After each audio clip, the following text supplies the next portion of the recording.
Bonjour à tous. Bonjour.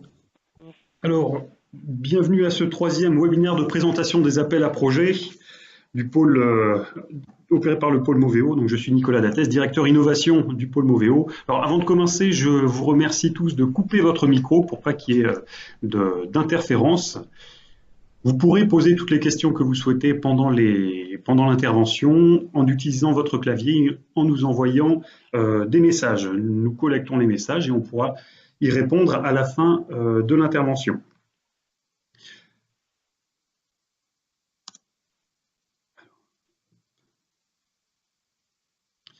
Vous devez avoir à l'écran les PowerPoint de présentation. Donc au programme pour ce troisième webinaire de présentation, nous allons faire un focus, c'est le but, sur les programmes opérés par l'ADEME, à savoir le concours d'innovation, EDMS, expérimentation pour le développement de la mobilité servicielle, également l'appel à projet ADEIP, accélération du développement des écosystèmes d'innovation performants.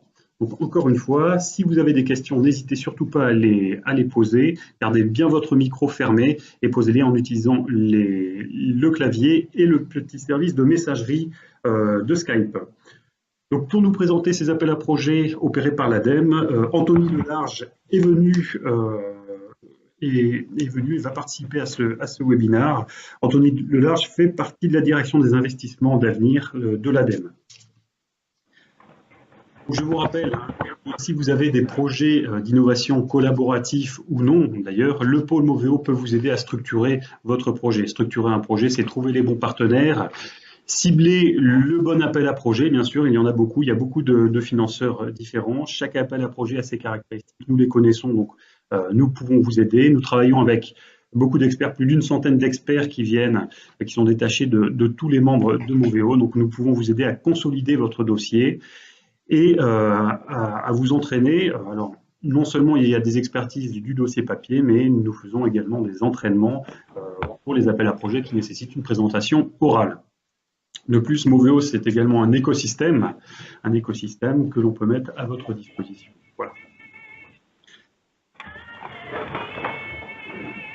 Je souhaitais aussi vous parler de l'équipe innovation internationale du pôle Moveo. Si vous avez des projets de recherche et développement, qu'ils soient des projets nationaux ou européens, n'hésitez pas à solliciter un des 6 membres de l'équipe, donc innovation internationale. Donc Marie Eldin est en charge de la mobilité intelligente, avec tout ce qui est solutions de mobilité intelligente, mais également sécurité des usagers de la route. Geoffroy Martin s'occupe de tout ce qui est mobilité durable, intégrant donc tout ce qui est matériaux, manufacturing. Et nous avons une équipe Europe, donc Sébastien Aubron et Florent Hanon s'occupent du suivi de projets spécifiques dans lesquels Moveo est partenaire. Et Mathilde Petit est responsable donc de tous les accompagnements des projets européens. Donc n'hésitez pas à les contacter. Vous aurez bien sûr la présentation qui s'affiche à l'écran, une présentation des différents appels à projets de l'ADEME. Donc vous avez les coordonnées de l'équipe Innovation Internationale. N'hésitez pas à nous solliciter encore une fois si vous avez un projet d'innovation et que vous souhaitez le soumettre. Nous pouvons vous accompagner. Donc sans plus tarder, je passe la parole et je laisse mon siège à Anthony Delarge, donc de l'ADEME, pour nous présenter le premier appel à projet qui est le concours innovation.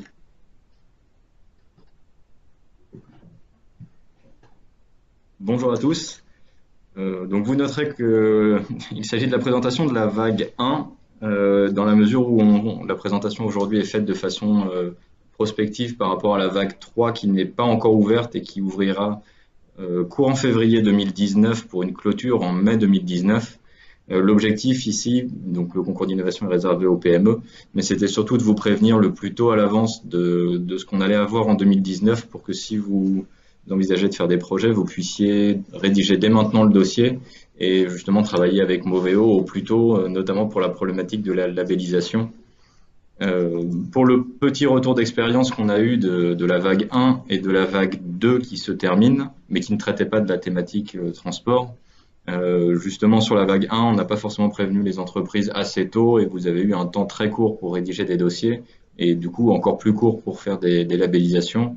L'idée, c'est d'apprendre de nos erreurs et donc dans la vague 3, de vous prévenir le plus tôt possible. Et nous, de la même façon, lors de la clôture de l'appel à projet, de faire un point avec les pôles de compétitivité sur les projets qu'ils ont vus et les projets qu'ils n'ont pas vus, de façon à ce que nous puissions avoir des éléments d'analyse de la part des pôles qui nous permettraient de compléter le dossier que vous avez pu déposer, parce que parfois dans un dossier de 30 pages, il n'est pas facile de présenter tout ce que vous souhaitez présenter. Donc en tout cas, on prévoit dans cette vague 3 sur la thématique transport d'avoir un échange régulier avec les pôles et donc justement on confirme du côté ADEME l'intérêt d'aller voir les pôles pour la construction de votre dossier, ne serait-ce que pour la qualité des dossiers qui sont déposés et pour le retour d'expérience que les pôles ont depuis toutes ces années sur les initiatives PME et le concours d'innovation. Concernant les thématiques de la vague 3, globalement on retrouve d'une vague sur l'autre, enfin toutes les deux vagues, on retrouve tout le temps les mêmes thématiques. On retrouvera donc en vague 3 les thématiques qu'on avait dans la vague 1, que ce soit pour les thématiques BPI France ou les thématiques ADEME. La seule thématique aujourd'hui qui n'est pas certaine, c'est la thématique écosystème terrestre, mais qui nous intéresse moins aujourd'hui. Globalement, on est toujours sur les mêmes attendus pour les projets et sur les mêmes modes de financement. On reste sur un taux pour les petites entreprises, un taux pour les entreprises de taille moyenne, un budget de projet compris entre 600 000 et 5 millions d'euros, des projets pouvant aller de 12 à 36 mois, et une répartition qu'on a voulu simple et transparente de subventions et d'avances remboursables à 2 tiers de subventions, 1 tiers d'avances remboursables. Si vous avez des questions dans le courant de la présentation, n'hésitez pas, on peut y répondre. Oui, en utilisant le chat, pardon. Voilà, si vous avez déjà eu l'opportunité de regarder le cahier des charges du concours d'innovation de la vague 1, on est vraiment sur les mêmes modalités, rien ne change, le dossier reste exactement le même. Et si de façon toujours prospective, vous souhaitez commencer à rédiger un dossier pour le concours d'innovation, vous pouvez d'ores et déjà utiliser le dossier de candidature de la vague 1, dans la mesure où la vague 3 n'est pas encore ouverte, mais on est vraiment sur le même formalisme. Alors, je ne sais pas si je l'ai dit au départ, mais le concours d'innovation est toujours réservé aux PME. C'est un dispositif qui est sanctuarisé pour cette typologie d'entreprise et qui est un projet uniquement monopartenaire. Alors, de notre point de vue, monopartenaire, ça veut dire qu'on a vraiment facialement qu'un seul acteur en face de nous. Ça n'empêche en aucun cas d'avoir de la sous-traitance ou des partenariats, ou de la sous-traitance vis-à-vis d'organismes de recherche. La seule limite qu'on a, c'est le niveau de sous-traitance qui serait porté dans le cadre du projet. On n'attend pas des projets avec 70-80% du coût total du projet en sous-traitance, mais on souhaite bien que l'entreprise qui dépose le projet est l'entreprise porteuse de l'innovation et de la majorité des coûts. Concernant les critères de sélection pour le concours d'innovation, on était il n'y a pas si longtemps que ça encore donc sur les auditions de la vague 2. Les points qui sont vraiment ressortis sont le caractère innovant. Beaucoup de projets n'ont pas été retenus dans la mesure où l'entreprise n'a pas réussi à nous montrer en quoi son projet était en rupture par rapport à son business actuel, son business usuel, et dans quelle mesure l'innovation présentée dans le projet était différenciante par rapport à ce qui existait dans l'état de l'art des technologies.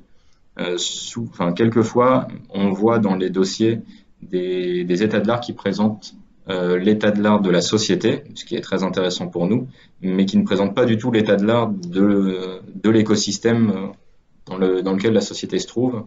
Et pour nous, c'est un point important de pouvoir positionner le projet de la société par rapport à l'écosystème global. Donc c'est un élément qui est vraiment important. La capacité du porteur à mener le projet, cet aspect-là, c'est plutôt une problématique de cohérence et qu'on retrouve globalement sur l'ensemble de nos appels à projets. On a pu avoir des entreprises qui nous ont présenté des projets à 5 millions d'euros avec 50 000 euros de capital. Pour nous, ça pose même problème puisque du point de vue de la Commission européenne, on ne peut pas donner plus d'aide que les fonds propres de la société. Donc de ce point de vue-là, c'est vraiment une problématique de cohérence. L'idée n'est pas que vous partiez sur un projet d'innovation qui pourrait même mettre en risque la société sur la réalisation de ses autres activités. Et donc, on cherche vraiment, alors soit à financer des startups, pour utiliser le terme consacré, dont le projet finalement est le projet de toute l'entreprise. Mais dans ces cas-là, on va voir dans quelle mesure le projet est en adéquation avec les capacités actuelles de l'entreprise ou à venir à court terme. Et on peut également être sur une PME qui a déjà quelques années, qui a plusieurs activités et qui souhaite se développer sur un nouveau sujet ou un nouveau marché. Et dans ces cas-là, on va voir dans quelle mesure le projet est cohérent par rapport à la capacité de la société à porter un projet d'innovation. Et le dernier point qui tient beaucoup à cœur au ministère de la Transition écologique et solidaire, c'est l'éco-conditionnalité, qui est un terme un petit peu barbare. Mais dans tous les cas, les projets que vous déposerez doivent démontrer en quoi ils participent à la transition écologique ou la transition énergétique. On ne vous demande pas de répondre à l'ensemble des sujets, donc à la qualité de l'eau, la qualité de l'air, aux problématiques d'économie circulaire ou de recyclage. Mais globalement, il faut que votre projet, dans au moins une des composantes de l'éco-conditionnalité, il ait un bénéfice avéré. Donc c'est ce qu'on regardera dans l'analyse des dossiers.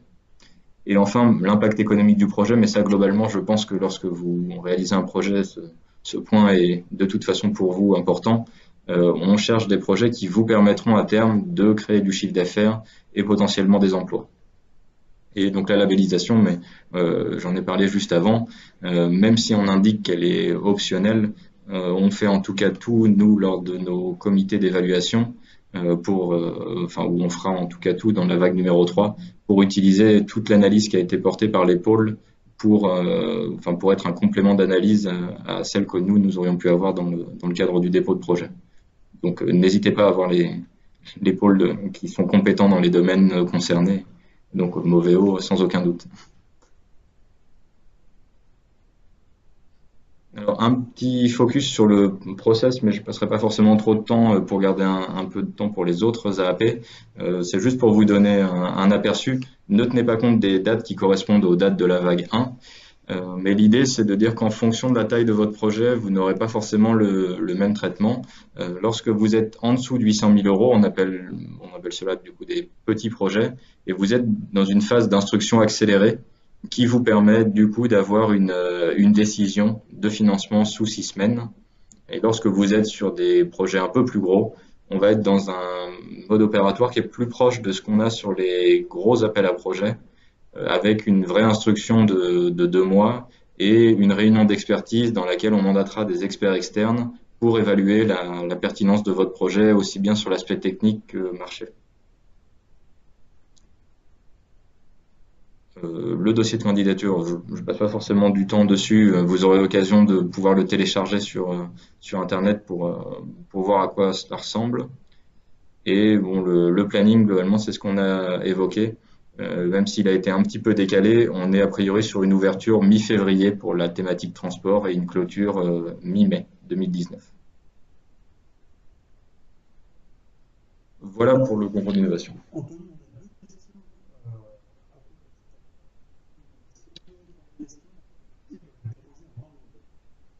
Alors, malheureusement, vos dossiers seront lus par plusieurs ministères ainsi que par l'ADEME. Nos ministères sont un peu vieillissants et pas toujours très performants en anglais. Donc, des documents supports ou des annexes que vous souhaiteriez déposer peuvent être déposés en anglais. Par contre, le dossier de candidature en tant que tel doit être en français.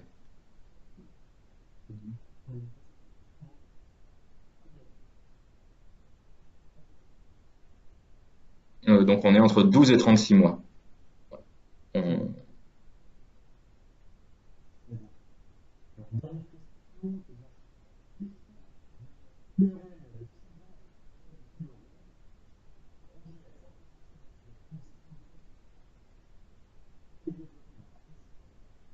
Alors, ce n'est pas un critère d'éligibilité, le capital ou les fonds propres de la société. Donc, il vous est possible de déposer un dossier. Par contre, dans cette situation précise, on va vous demander de nous présenter un plan de trésorerie ou un plan de financement pour nous expliquer comment vous allez augmenter vos fonds pour arriver à un niveau de fonds qui vous permettra de réaliser le projet. Et encore une fois, nous, on sera toujours limité par vos fonds propres. Donc, typiquement, si si vous êtes avec un capital de 1 000 euros ou un fonds propre de 1 000 euros, nous, on ne pourra jamais vous verser plus que 1 000 euros d'aide. Donc, à date, au moment du dépôt du dossier, si vous n'avez que 1 000 euros, il n'y a pas de problème. Par contre, on attendra que vous nous présentiez une augmentation de votre capital sur la durée du projet pour pouvoir vous verser les aides au fur et à mesure de vos augmentations de capital.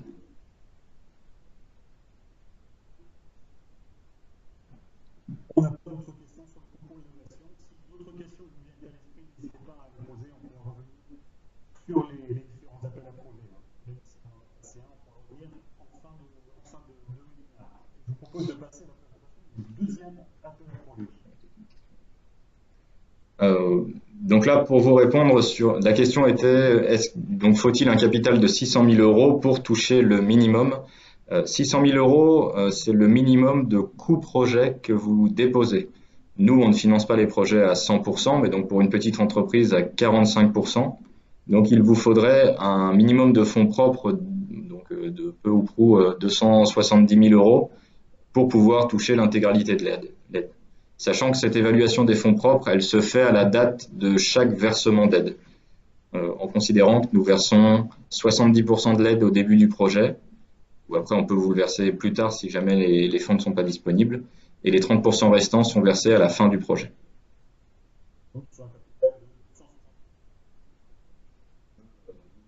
C'est un projet minimum. Parfait. Donc, je vous propose de passer sur l'appel à projet suivant, sur l'expérimentation pour le développement de la mobilité servicielle. Désolé pour ce nom un peu barbare, les ministères tenaient absolument à avoir un nom français.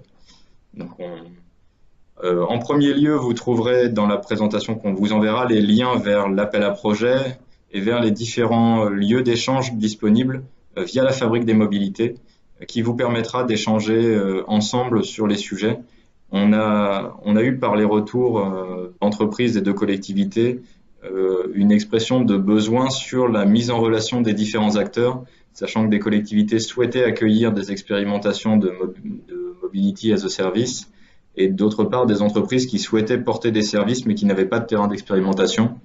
On vous propose donc ces différents lieux d'échange numérique pour que vous puissiez vous retrouver et éventuellement constituer des consortiums en fonction de vos besoins.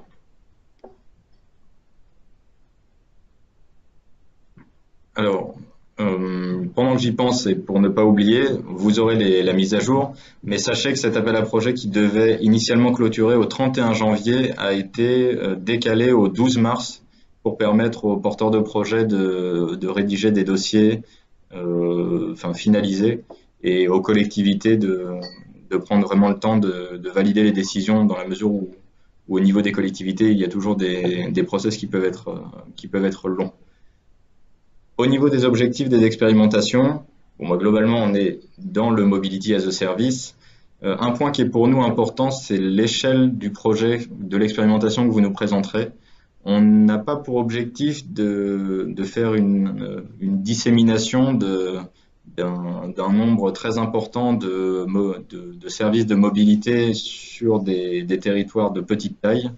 On a vraiment l'idée d'essayer de construire quelque chose de structurant et d'arriver à des expérimentations qui permettent de regrouper plusieurs collectivités ensemble ou parfois en fonction de la volonté de la région d'avoir une approche régionalisée.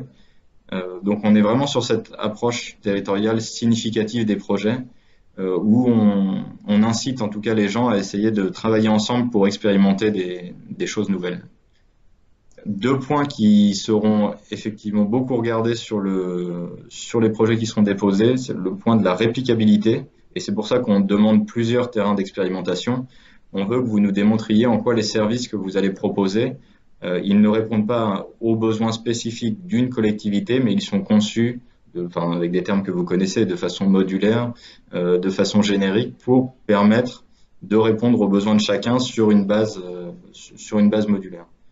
Et l'aspect des conditions réelles de fonctionnement pour nous est également important, puisqu'on parle, dans cet appel à projet, on ne parle pas du développement d'une technologie fondamentale de services de mobilité, d'un algorithme d'intelligence artificielle. On est plutôt là pour essayer des systèmes qui ont déjà un certain niveau de maturité et démontrer que dans des conditions réelles de fonctionnement, le système va apporter un service utilisable et répondre à un réel besoin.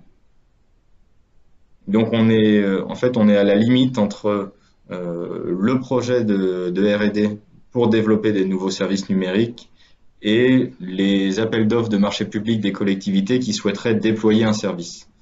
L'idée à travers cet appel à projet, c'est de permettre à une collectivité ou à un territoire de tenter un service qu'elle n'aurait pas forcément la volonté de déployer pour l'instant sans forcément savoir comment ça va fonctionner ou à quels besoins ça va répondre.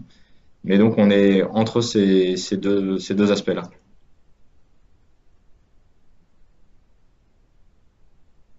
Globalement, ce que vous avez pu voir si vous avez téléchargé le cahier des charges, c'est que 4 priorités ont été définies dans l'appel à projet. On est bien là sur des aspects complémentaires. On ne vous demande pas forcément de présenter un projet qui réponde à l'ensemble de ces points. Votre projet peut en particulier s'axer sur la problématique des services de billettique, sur l'amélioration des interfaces. Donc on recevra tous les projets qui traitent de façon exhaustive ou non de ces 4 points.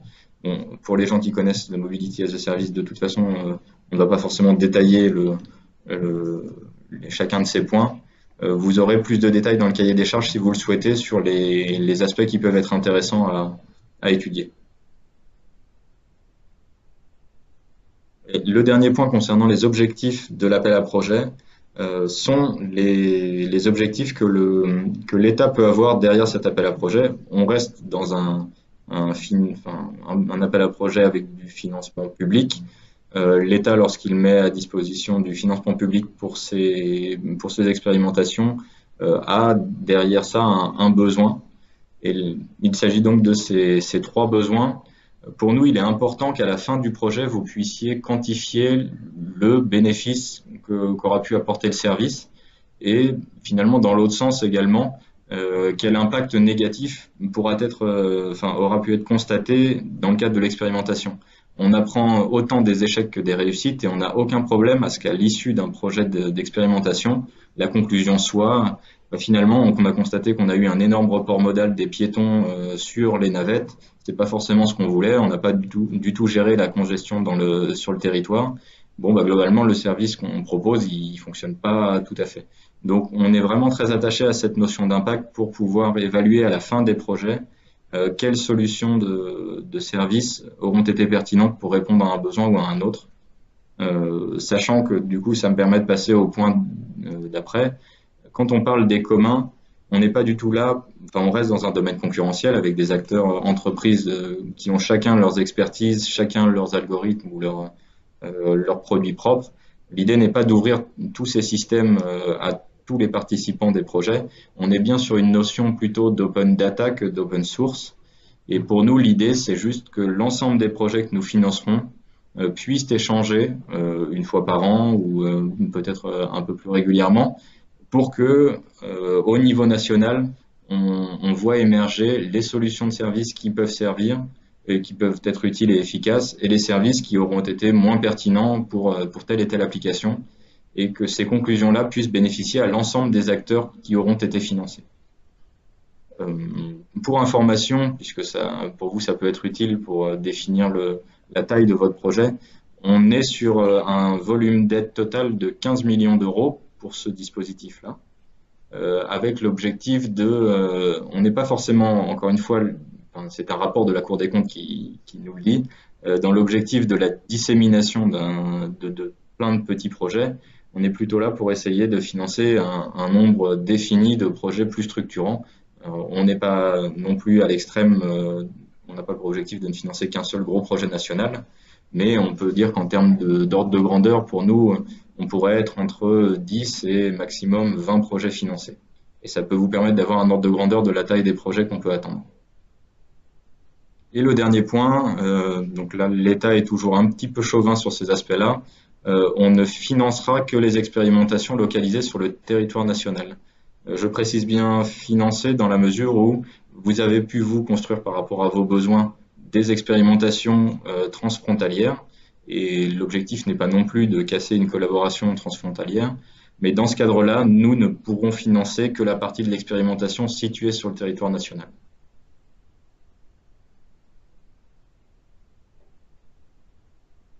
Alors, en quelques minutes, pour que vous ayez les grands ordres de grandeur, on est donc sur des projets qui ont un coût projet minimum de 1,5 million d'euros. qui sera forcément pour nous partenarial avec des entreprises et des territoires. Donc, sachant que vous aurez également la possibilité de monter des consortiums avec des autorités organisatrices de transport ou des autorités organisatrices de mobilité. Et on est tout à fait ouvert à ce que les organismes de recherche soient intégrés dans ces projets-là.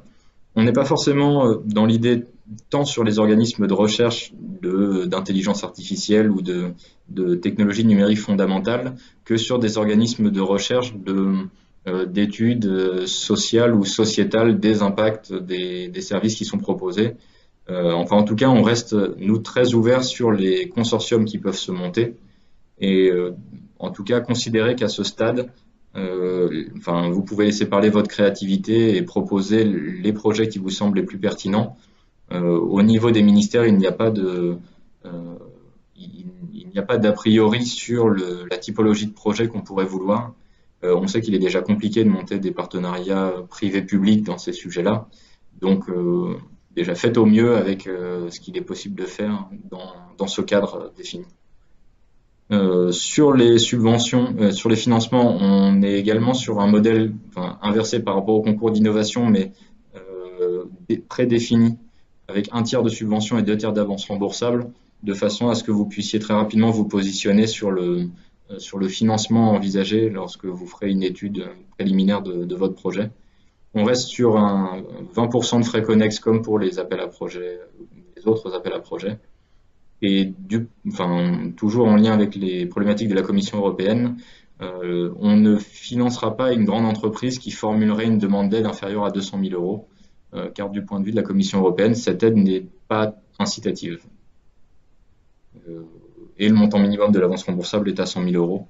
Mais bon, ça, du coup, je pense que vous ferez vos calculs pour ne pas tomber dans les cas inférieurs à 100 000 euros. En termes de financement, on parle bien des taux d'aide maximum, mais globalement, c'est les taux d'aide qui seront appliqués. On est sur 25% pour les grandes entreprises, 35% pour les moyennes entreprises et 45% pour les petites entreprises. Une petite entreprise est une entreprise de moins de 50 salariés ayant un chiffre d'affaires inférieur à 10 millions d'euros. Une moyenne entreprise est donc une entreprise qui n'est plus une petite entreprise, mais qui a 250 salariés au maximum et 50 millions d'euros de chiffre d'affaires ou 43 millions d'euros de total bilan. Voilà. Si jamais il y a une question, on peut...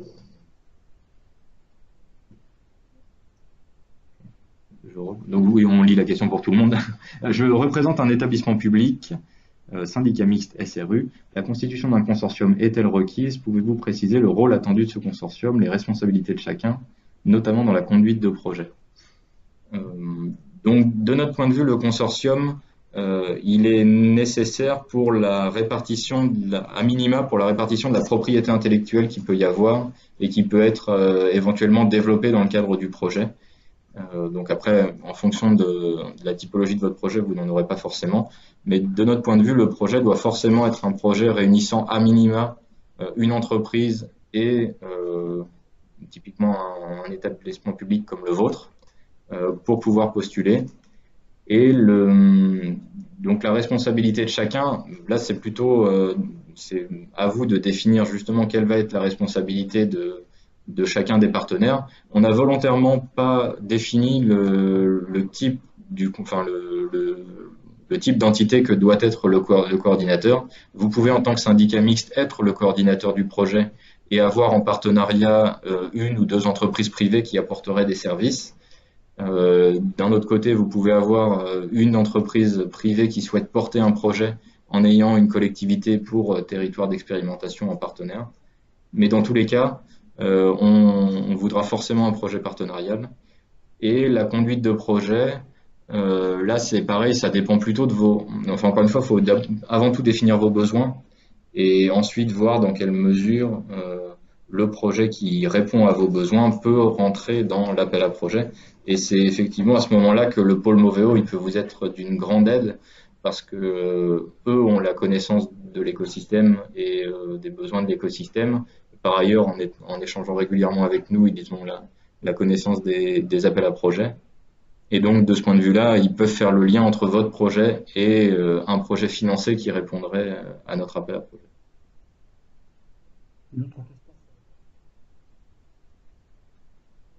Oui, donc donc qu'en est-il des règles de marché public? Les projets en sont-ils exemptés?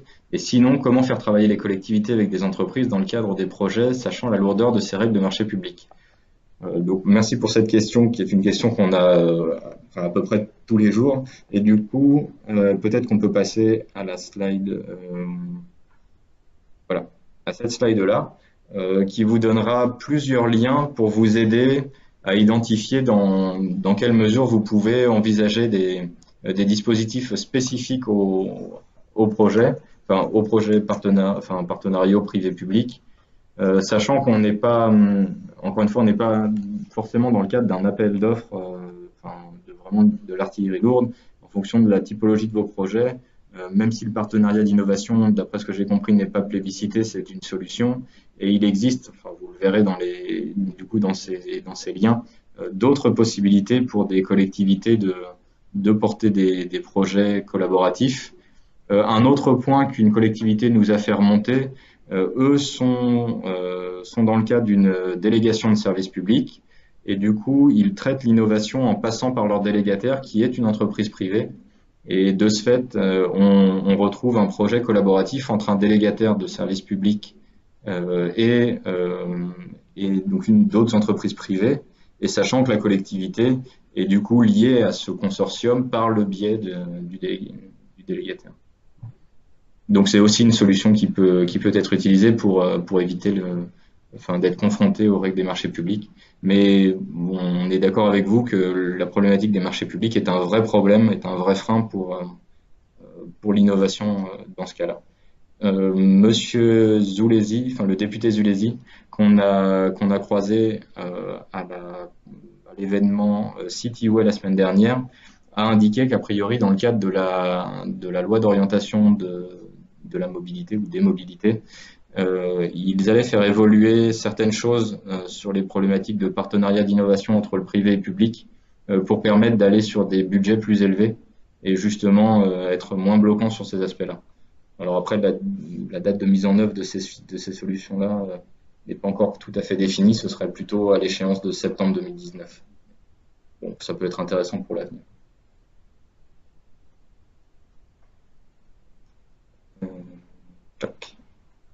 Et juste pour terminer sur cet appel à projet, les critères de sélection, mais qui sont finalement assez classiques à l'ensemble de nos appels à projet. On va, dans la mesure où il s'agit vraiment d'un projet d'expérimentation, mettre un accent important sur l'expérimentation que vous nous présenterez. Et c'est pour ça qu'il est important dans le dossier de bien faire un focus sur cet aspect-là. Et on est encore une fois, enfin, il est important pour nous d'évaluer les impacts sociétaux et environnementaux des solutions que vous présenterez. On reste l'ADEME et du coup cet aspect d'impact environnemental est important pour nous. On étudiera bien évidemment l'impact économique du projet. L'idée n'est pas de développer un service qui coûte 3 fois plus cher à la collectivité que les services précédents sans apporter de bénéfices. Donc cet impact économique il sera également regardé pour nous. Et donc l'impact social, on en a déjà un petit peu parlé. Et la participation au bien commun. À ce stade, on est vraiment sur ce terme générique de commun ou de bien commun, sans forcément définir très précisément ce que l'on souhaite dans ce bien commun. On compte vraiment sur vous dans le cadre des dépôts de projets pour nous présenter les idées que vous pourriez avoir de commun qui peuvent être intéressants à diffuser et à partager pour permettre à l'ensemble du territoire un jour d'avoir un système de mobility as a service qui soit interopérable d'un territoire à l'autre, quand bien même on resterait dans un secteur concurrentiel. Alors, du coup, nous avons une autre question, et encore une autre question. Les premières questions, les salaires de la fonction publique ne sont pas considérés comme éligibles à la subvention. Sur ce principe générique, y a-t-il des exceptions que l'on puisse instruire pour les établissements publics dont l'activité se décompose suivant des activités de vocation, de recherche, mais également commerciale? La réponse est oui. Effectivement, même si vous êtes un établissement public à caractère industriel et commercial, on peut comprendre que dans le cadre de certaines activités, vous ayez justement une activité dite non concurrentielle. Et dans ce cadre-là, on pourra envisager de vous financer au même titre qu'un organisme de recherche à 40% des coûts complets. Et donc cela revient finalement à financer une partie des salaires de la fonction publique. La seule limite, c'est qu'on ne pourra jamais les financer à 100%. On sera toujours sur un financement partiel de ces activités-là. Et à l'inverse, si on estime que, en tant qu'établissement public, vous avez vocation à intervenir, enfin, vous avez une vocation commerciale à l'issue du projet, on ne vous financera pas comme un établissement public, mais comme une entreprise. Et dans ce cas-là, vous aurez les taux de financement qu'on a présenté plus haut pour les entreprises, avec un mix subvention et avance remboursable. Okay. D'accord. Alors du coup, on passe juste on reviendra à la question qui a été posée par Mobiped, mais on répond juste à une autre question avant. Au sujet des marchés publics, on peut lire que dans le dossier, que l'articulation du projet et de la demande de financement à cette AP avec des procédures de sélection et d'attribution, notamment des marchés publics, fera l'objet d'un examen particulier en phase de pré-dépôt. Pouvez-vous spécifier ce point? Alors, la Commission européenne, alors malheureusement, enfin, on serait en Chine, on aurait beaucoup moins de soucis. On est malheureusement dans l'Union européenne et on est contraint par les directives de la Commission européenne qui nous dit qu'un projet ou une entreprise qui a déjà gagné un appel d'offres de marché public ne peut prétendre à des aides d'État. Donc c'est justement de ce point de vue-là, enfin, c'est pour cette raison qu'on a marqué cette phrase-là. Nous, on pourra vous aider si vous êtes une entreprise qui est en train de répondre à un appel d'offres de marché public qui n'a pas encore été finalisé, qui n'a pas sélectionné l'entreprise qu'elle souhaite retenir. Donc, tant que vous intervenez avant un appel d'offres, vous pouvez prétendre à de l'aide d'État. Si vous avez déjà gagné votre appel d'offres de marché public, la seule partie du projet qu'on pourra aider, c'est toute partie supplémentaire à la réponse que vous avez formulée pour l'appel d'offres. Donc, on fonctionnera uniquement en différentiel dans ce cas-là. Pour la deuxième question, du coup, avez-vous des préconisations, suggestions méthodologiques pour l'analyse des impacts économiques, sociologiques et écologiques? Sur ces points-là, on a une équipe complète qui est en train de construire toutes les problématiques d'évaluation économétrique et d'évaluation plus macroscopique de tous les investissements de l'État. Et c'est une question qui est assez complexe aujourd'hui. Donc l'idée, c'est qu'on veut éviter de vous demander une analyse du cycle de vie pour l'ensemble des sujets que vous développez. On ne va pas tomber dans des choses aussi complexes. Pour nous, il faut juste que vous puissiez définir des critères qui soient évaluables dans la durée du projet, pour vous, avec le budget que vous avez, et que vous puissiez nous proposer un objectif de performance à atteindre en impact économique, sociologique ou écologique en début de projet, et qu'à la fin du projet, on puisse faire un bilan de l'atteinte de ces performances ou non, donc à l'issue des 3 ans de projet. Donc là-dessus, on vous laisse libre de nous proposer des choses.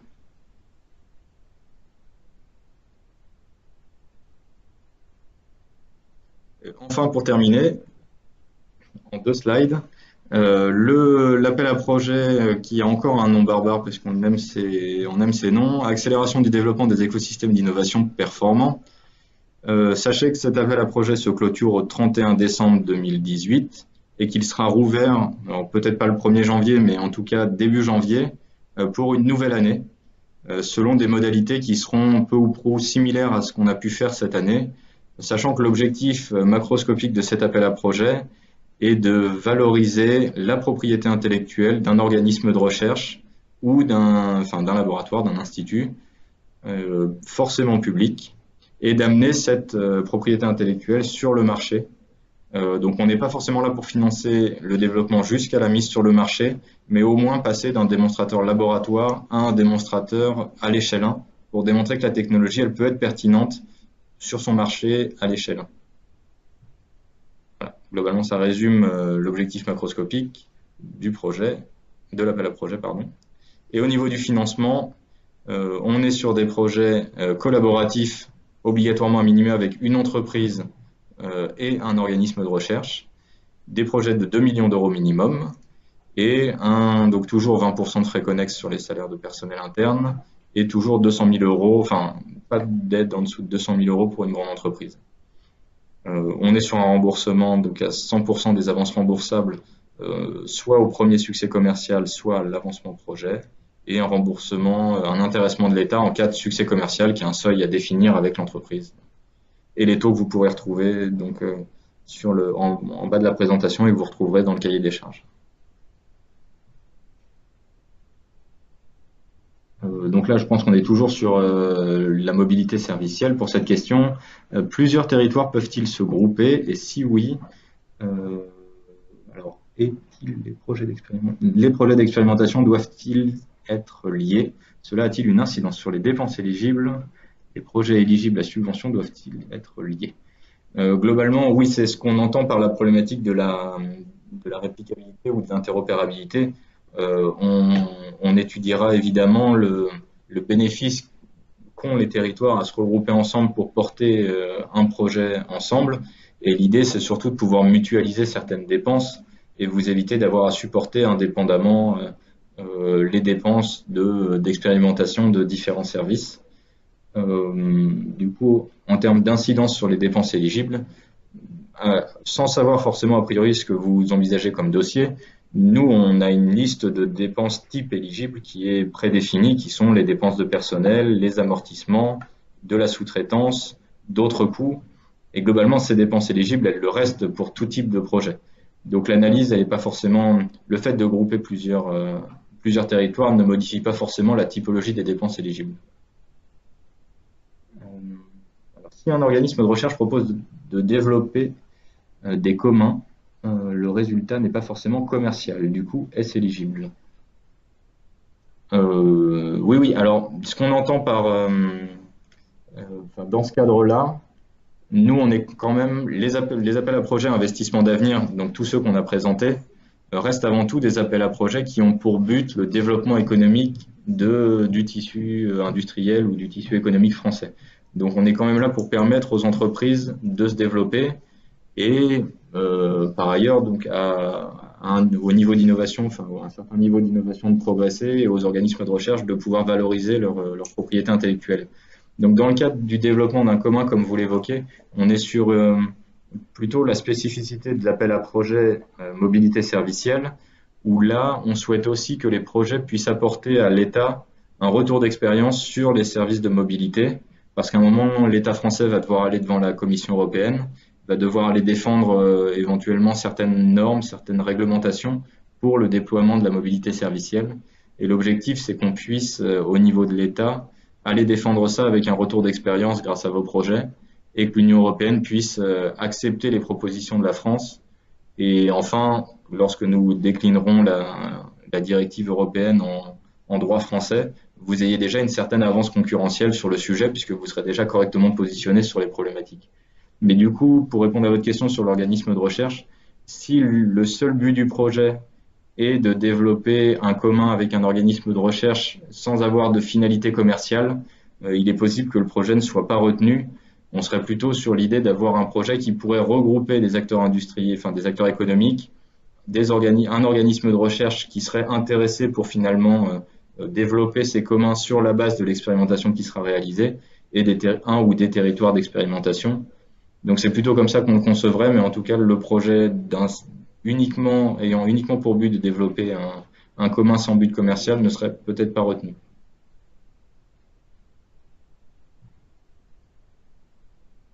Voilà. Donc en tout cas pour la présentation, c'est... Merci beaucoup, Anthony. D'autres questions?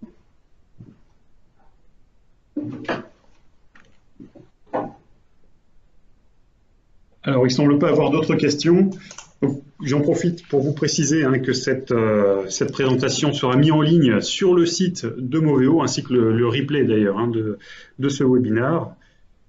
Donc, toujours pas d'autres questions. Si il vous venait à l'esprit d'autres questions, n'hésitez pas à nous les poser. Nous, directement, Moveo, vous avez nos coordonnées. Et si jamais on ne sait pas y répondre, on fera suivre forcément à Anthony. Tu vois ?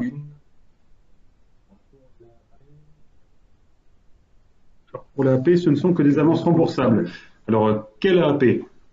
Oui, du coup, quelle AP, mais dans tous les cas, sachez qu'on finance toujours en mix subvention et avance remboursable. Donc, pour le dernier appel à projet, ADEIP, En fait, par rapport aux autres, on définit pas une répartition figée de 1/3, 2/3 ou 2/3, 1/3 d'avance remboursable et de subvention.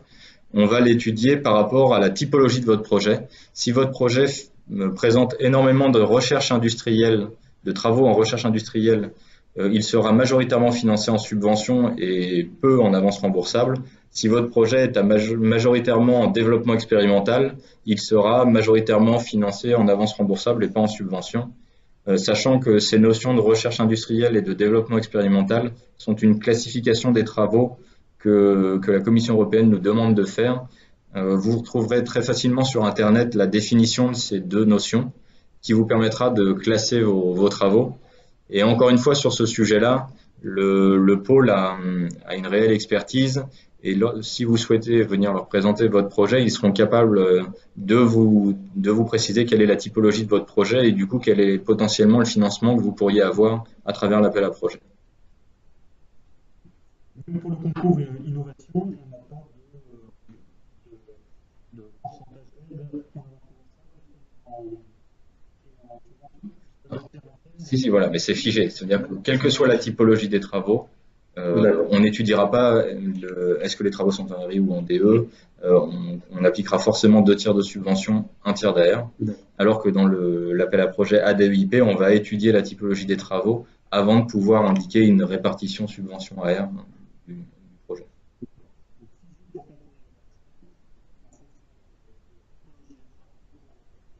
Et figé également pour mobilité servicielle.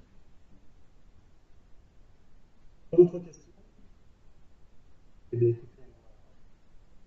Pouvoir terminer ce webinaire. Merci à tous d'avoir été attentifs. Merci d'avoir coupé vos micros, bien posé des questions. Merci, un grand merci également à Anthony pour avoir été très clair. Et puis on espère donc avoir un grand nombre de projets sur 2019. Voilà, fin 2018 et 2019. Merci à tous et à bientôt. Au revoir.